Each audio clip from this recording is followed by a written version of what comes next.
pause aí, DJ, por favor. Obrigada, DJ. Boa tarde, meus amores.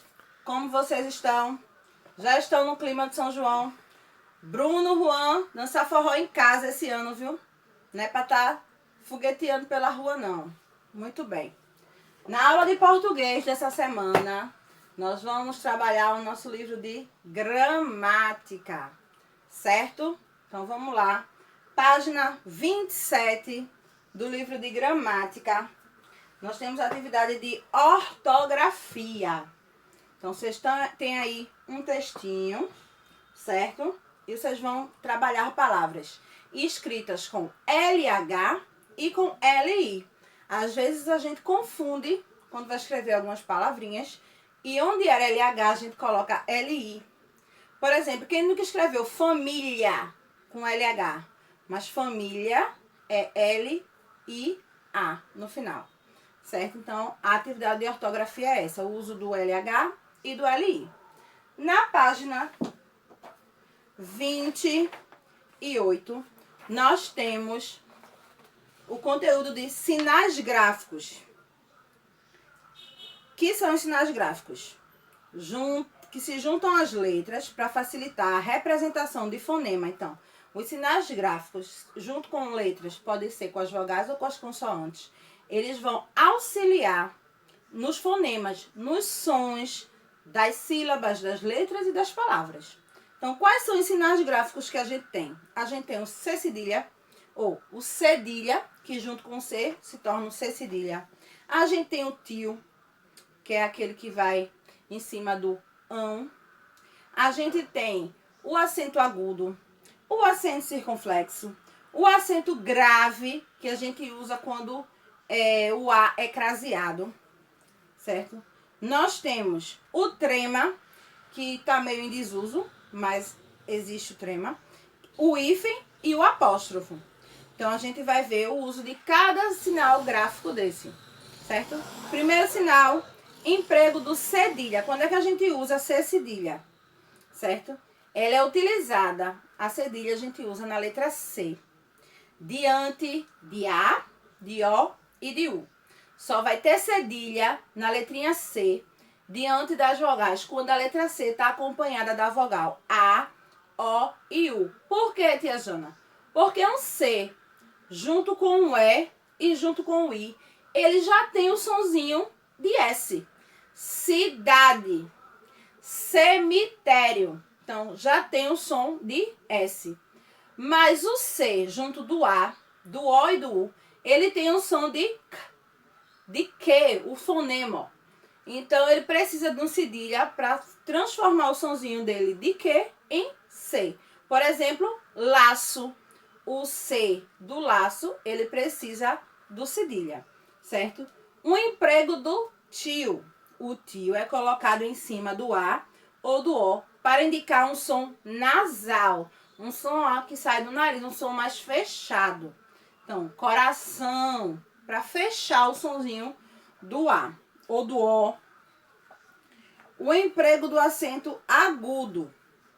O acento agudo indica que a vogal tônica é um som aberto.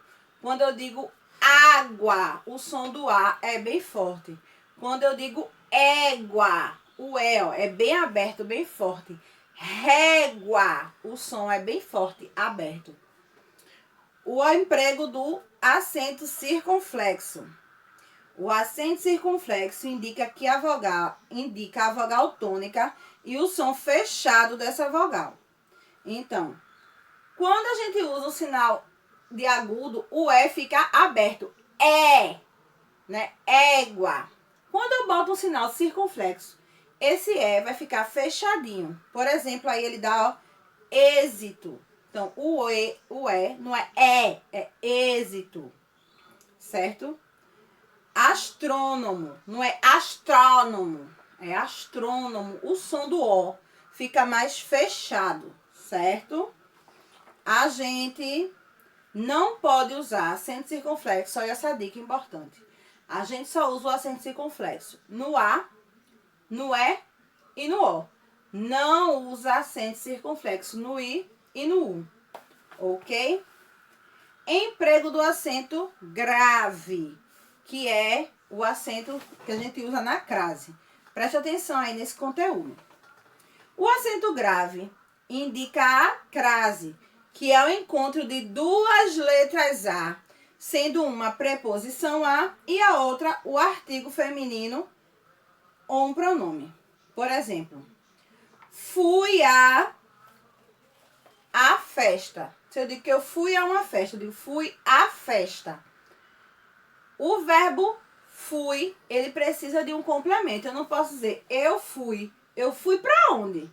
Então, eu preciso de um complemento. Esse complemento vai ser uma preposição. Então, eu fui a e festa também precisa de um artigo. A festa. Então, em vez de escrever os dois As, eu coloco um A com acento grave. Um A craseado. Ok. Aquele. Dirija-se àquele balcão. Eu não posso dizer dirigir-se também. Eu não posso dizer vou me dirigir.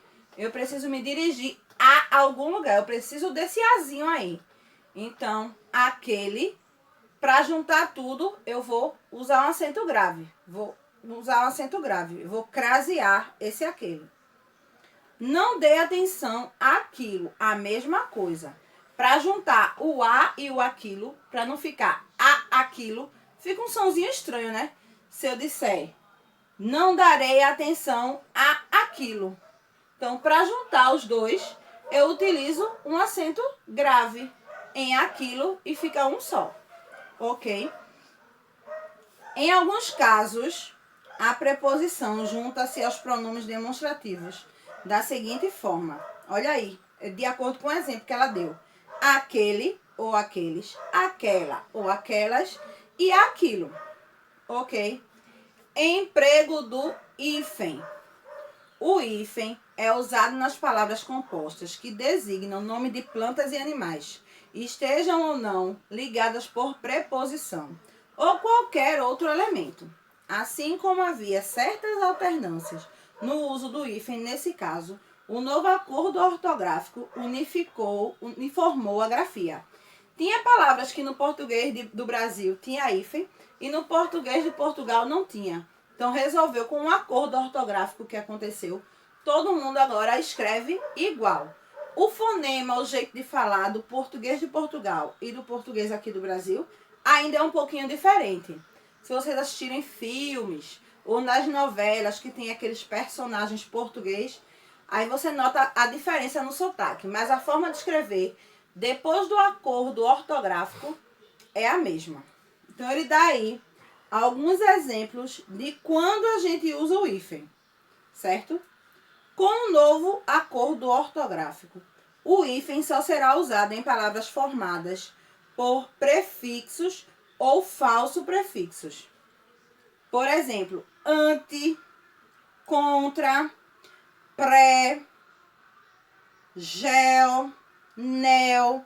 Quando eu digo neonatal, uma unidade neonatal é a unidade onde os bebês ficam quando nascem. Então, esse prefixo neo, ele vai ser acompanhado do hífen. Página 30. Mais observações sobre o hífen. Nas formações em que o prefixo ou falso prefixo termina na mesma vogal que se inicia o segundo elemento. Então, para evitar aquele som repetido, lembra da crase? Aquela, a gente usa o sinal grave. No caso, quando não é um A, né, a gente usa o hífen. Então, anti-ibérico. Para não ficar anti-ibérico, a gente coloca um hífenzinho para separar as palavras. Micro-onda. Para não ficar micro-ondas, tudo junto, a gente separa. Mas o aparelho é junto, viu? Micro-ondas. Essa aqui eu tô falando de uma onda pequena, micro-onda. Infraaxilar. Então, separo o A por conta dos dois A no final da primeira palavra e o A no começo da segunda palavra. A gente usa semi-interno. Uma termina com I, a outra começa com I. A gente usa o hífen. Olha aí outra observação. o hífen não é mais utilizado em palavras formadas de prefixo ou falso prefixo terminado em vogal e seguido de palavra iniciada por R ou S. Ou seja, quando a primeira palavra termina em A e a segunda palavra começa com R ou S, não tem mais hífen. Então, olha como ficou. Antes, a gente escrevia ante, tracinho, hífen, sala. Agora, a gente escreve antessala, com 2 S, tudo junto. Antes, a gente escrevia anti, hífen, social. Agora, a gente escreve antissocial, tudo junto. Certo? Depois do acordo ortográfico, antissocial é tudo junto. O hífen também não é usado em palavras formadas de prefixo ou falso prefixo, terminado em vogal e acompanhado de palavra iniciada por vogal diferente, o que uniformizou várias exceções antes existentes. Então, quando a primeira palavra termina com A e a segunda começa com a gente vai usar o hífen. Mas quando a primeira palavra termina com E, por exemplo, e a segunda começa com O, não precisa do hífen, a gente não usa, porque são vogais diferentes. Então, olha como era e como ficou aí, ó. Antiaéreo, agora fica tudo junto, antiaéreo. Anti-americano, caiu o hífen, cortou o hífen, agora fica tudo junto. Autoajuda, essa palavra ainda pega muita gente, autoajuda. É sem o hífen, é tudo junto, autoajuda. Se termina com uma vogal e começa com outra diferente, não tem mais hífen, certo? Emprego do apóstrofo. O apóstrofo é usado para indicar que foi retirada uma vogal. É aquele resuminho para juntar as palavras. A gente tira uma vogal, coloca um apóstrofo para reduzir a palavra. Uma que a gente usa muito, d'água, foi a gota d'água. Caixa d'água. A gente tira o A, que é da água, e fica só o D, apóstrofo, água. Emprego do trema. O trema corresponde a 2 pontos. Acompanha aí no livrinho a leitura de vocês. O trema corresponde a 2 pontos sobre o U. Quando este é pronunciado depois de G e Q. Antes, observa, presta atenção, é antes do E e do I. Só vai usar trema na letrinha U se for antes de E e de I. Entretanto, com o novo acordo ortográfico, deixou de existir. Lembra quando eu estava citando eles? Não existe mais o trema. Então, a gente tem que saber que tem o trema, mas a gente não vai usar ele para escrever. Agora, por que a gente tem que saber que existe o trema? Porque quando a gente escrever uma palavra estrangeira, a gente pode precisar escrever sobrenomes de origem de outros países, certo? Então, continua tendo trema. Mas na gramática, nas palavras que a gente vai escrever no dia a dia, nos nossos textos, não se usa mais trema. Lembre-se só se for em sobrenome, que é uma palavra sobrenome.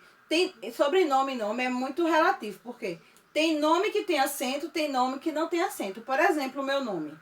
O meu tem um acento no I, mas tem muita Janaína aí que tem só o pinguinho do I. Né? Então, continua sendo Janaína. Não vai virar Janaína, não. Mas é relativo de como foi registrado. Então, se no registro lá, na identidade da pessoa, tiver um trema, você tem que escrever o nome dela com trema. Então, depois de tudo isso, vocês vão fazer a atividade da página 31, da página 32 e um pedacinho da 33. Na página 33, a gente tem a atividade do uso do G e do J. Onde é que a gente usa G e onde é que a gente usa J? Tem as regrinhas aí. No início, viagem, viajar. Quando é que é com G, quando é que é com J, certo? Tem as regrinhas aí. Então, preste atenção. A aula tá extensa, o conteúdo é extenso, mas a atividade é pouquinha. Uma coisa importante, semana passada eu disse que a gente ia voltar no assunto de pontuação. E sobre a aula de hoje eu vou repetir. A gente vai voltar no assunto dos sinais gráficos, porque são assuntos que têm muitos detalhes, muitas regrinhas. Não precisam entrar em pânico, a gente vai voltar nesses dois assuntos, certo? Preste atenção, eu estou muito satisfeita com a turma do 5º ano que estão participando. Kevin tá de parabéns, Júlia, que fizeram a atividade do rabo do burro, Bruninho, que fez aquela homenagem linda, mas eu quero ver movimento dessa turma. Essa turma é uma turma extremamente criativa. Vamos participar e vamos se empenhar. Esse é o último ano de vocês na escola, vocês têm que fechar a passagem de vocês pelo Alquimista com chave de ouro. Então vamos participar do projeto. E nesse clima junino, eu vou lançar o meu desafio da minha aula de português, que é qual é a música junino. Vocês vão comentar aqui no vídeo com músicas que tenham a palavra que eu vou dizer aqui, certo? Vocês vão escrever aqui as músicas. E a palavra do 5º ano é forró. Músicas que tenham a palavra forró. Vocês vão escrever aqui no comentário do vídeo, certo? Um beijão. Qualquer dúvida, é só me procurar no WhatsApp e fiquem em casa.